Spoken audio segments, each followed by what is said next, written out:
What if you walked into the grocery store tomorrow and the shelves were just empty? It's a chilling thought, isn't it? A world where that familiar hum of refrigerated trucks goes silent and the endless aisles of food become a ghost town. For most people, that's a full-blown crisis. For you, it can be just another Tuesday. What if I told you that you could have a steady supply of nutrient-packed food in as little as 3 weeks, and you don't need a farm or a lifetime of experience to do it? All you need is a small pot, a tiny patch of dirt, and the right know-how. Today, I'm going to show you 5 survival crops that grow so ridiculously fast you'll be harvesting before you know it. And the 5th one on this list, well, it might just be the most reliable food source you can possibly grow, especially when every single calorie counts. You're going to want to stick around for that. Before we dive deep, join our community of curious minds. Subscribe to The Career Botanist for the hidden science of nature. Let's begin. To the naked eye, it is just nature, but look closer. It is engineering, it is economics, it is survival. Welcome to the hidden side of biology. This is modern botany. Crop 1. Radishes, the 25-day wonder. First on our list is the undisputed king of speed, the radish. If you need food and you need it fast, almost nothing on Earth can beat this plant. Some varieties can go from a tiny seed to a full-grown radish in as little as 21 to 30 days. Just think about that. In less than a month, you can be pulling fresh, crunchy, nutrient-dense food right out of the ground.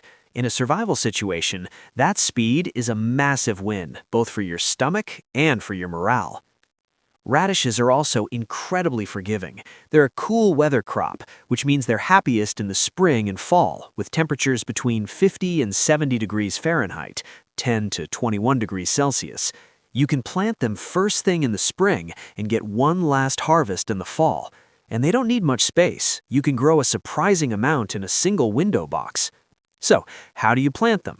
The key to a great radish is loose soil. Since it's a root veggie, it needs to be able to push down and expand without fighting compacted clay or rocks. If you're using a pot, any standard potting mix is perfect. If you're planting in your yard, just take a minute to loosen the soil about 6 inches deep with a garden fork. Plant the seeds about a ½ inch deep and 1 inch apart. Now here's the most critical step, and it's going to feel wrong. Once the seedlings are a couple of inches tall, you need to thin them out to about 2 inches apart. I know, it feels crazy to pull up plants you just grew, but if they're too crowded, they'll put all their energy into growing leaves, and you'll end up with tiny, woody roots. But don't throw away those thinnings. Those little greens are your first mini harvest. They're tender, delicious, and perfect for salads. Make sure to water them consistently. Dry soil is the enemy of the radish. It makes them tough and can even cause them to crack. Just keep the soil lightly moist, not soaking wet. The best part is harvesting. Your seed packet will give you a days to maturity, and it's usually pretty accurate. But the real trick is to just look. Gently brush away the soil at the base of the leaves. If you see the top of the radish, its shoulders, peeking out of the soil, and it looks about 1 inch across, it's ready. Don't wait too long or they'll get spicy and pithy. Now for the real survival value. A cup of radishes is packed with vitamin C, which is vital for your immune system. But here's the secret most people miss. The entire plant is edible. Those leafy green tops, they're fantastic. They have a peppery flavor and are loaded with even more nutrients than the root itself, including vitamin C and B6, magnesium, and iron. You're getting 2 crops from one plant. In a survival scenario, that is a massive win. Crop 2. Spinach, the cut-and-come-again powerhouse. Next up, we have spinach. If the radish is a sprinter, spinach is your long-distance runner that just keeps on going. You can get your first harvest in about 30 to 40 days, but that's just the beginning. Spinach is a nutritional beast and a perfect example of what gardeners call a cut-and-come-again crop. So what does cut-and-come-again mean?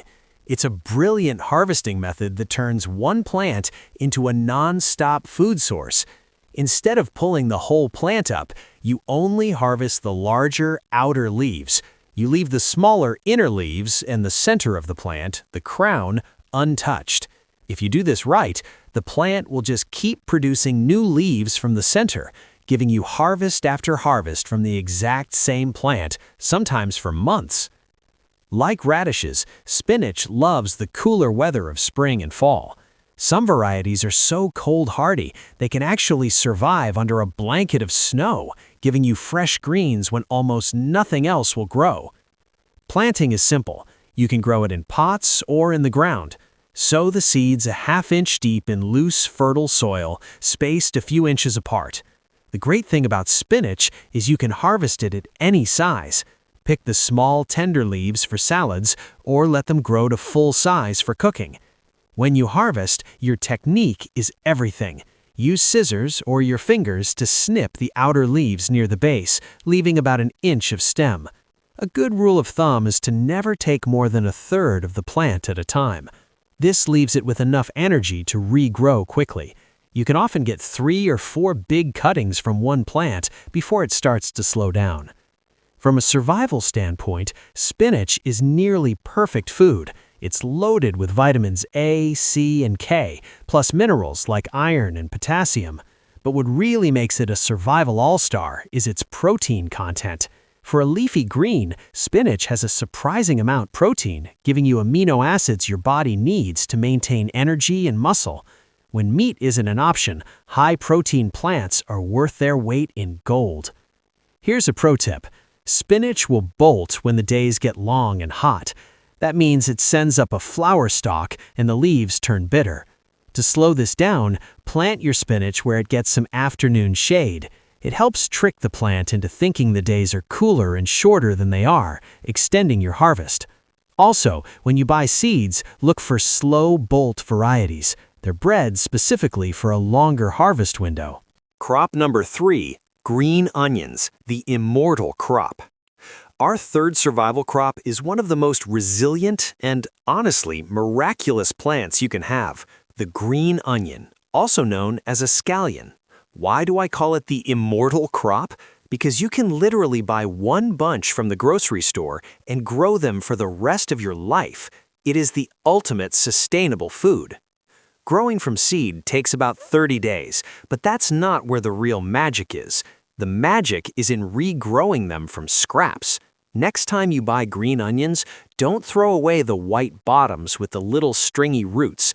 Cut off the green tops, leaving about an inch of the white part. Now you've got 2 choices. First, the easy way, put these root ends in a glass with about an inch of water, just enough to cover the roots.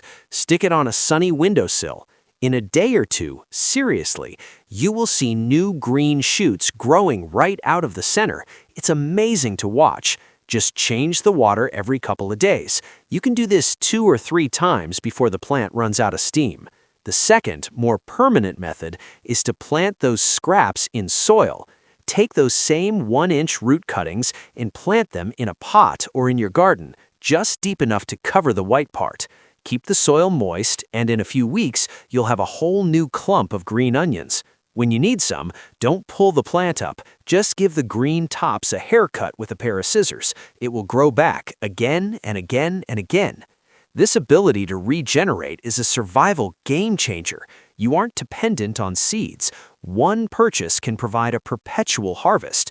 Plus, green onions are tough. They grow in a wide range of temperatures and don't need intense sun, making them perfect for an indoor windowsill garden. And they're more than just a garnish. They're a great source of vitamins K and C, boosting your immune system and helping with blood clotting. In a survival diet that could get pretty bland, the sharp, fresh flavor of a green onion can be a massive morale booster. It can make a simple bowl of beans feel like a real meal.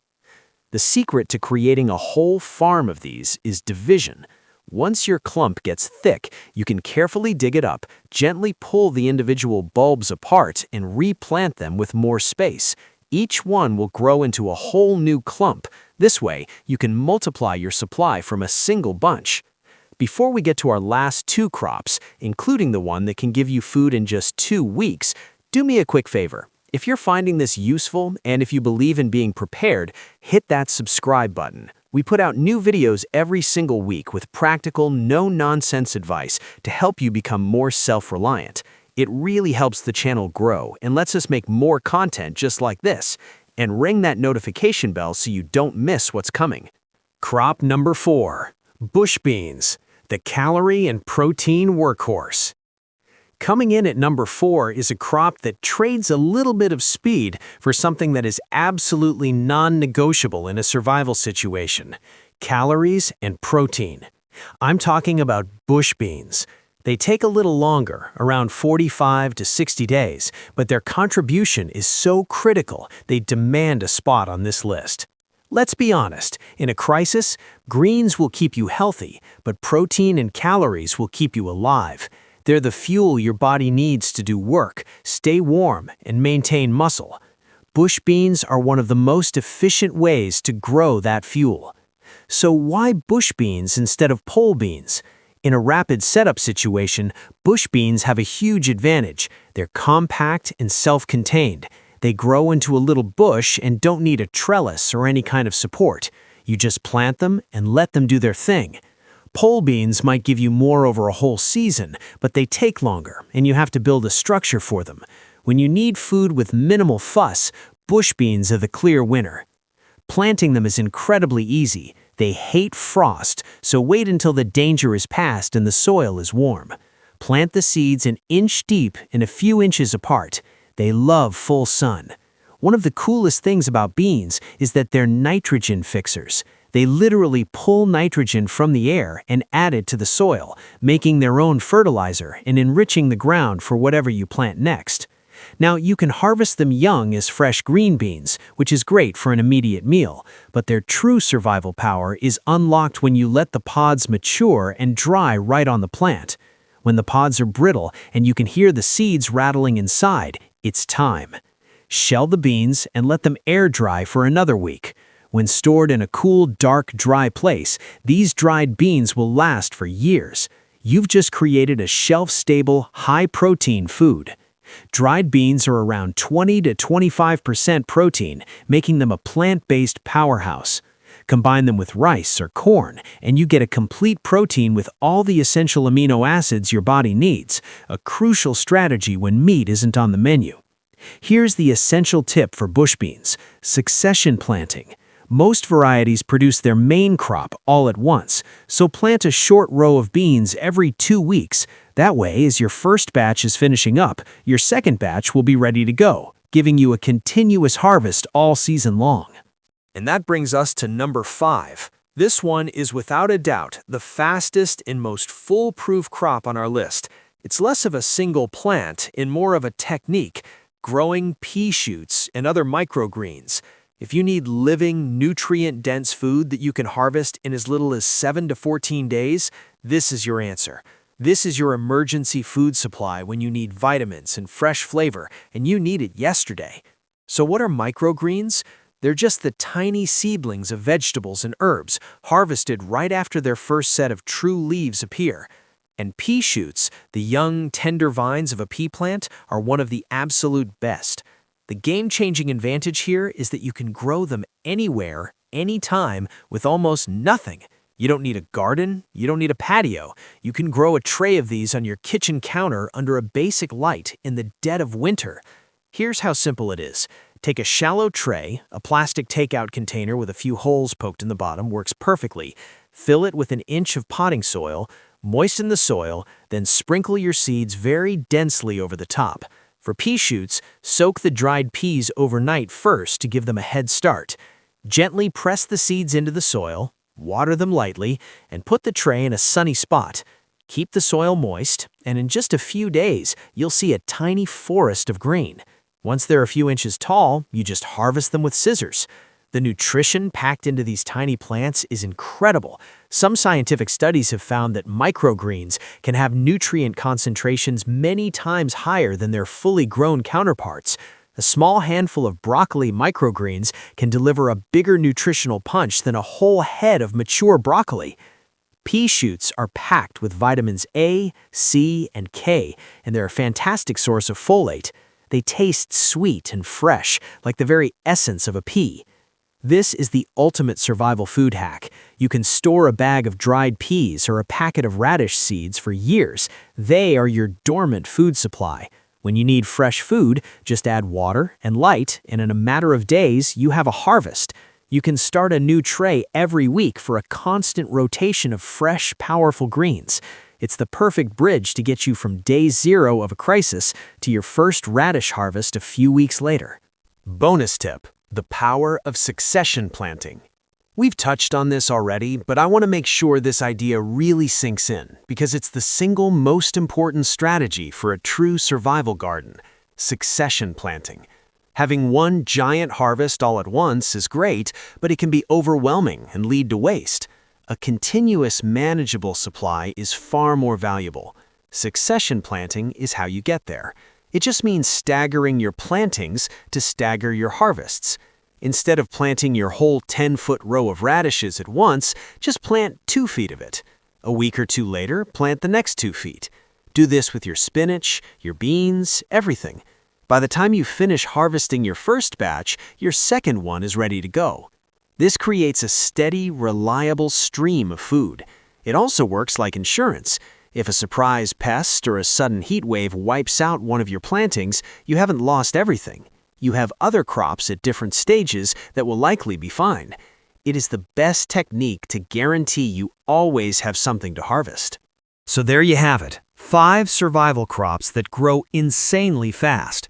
We started with radishes, your 25-day emergency food that proves you can create sustenance from almost nothing in under a month. Then we hit spinach, the cut-and-come-again powerhouse that just keeps on giving.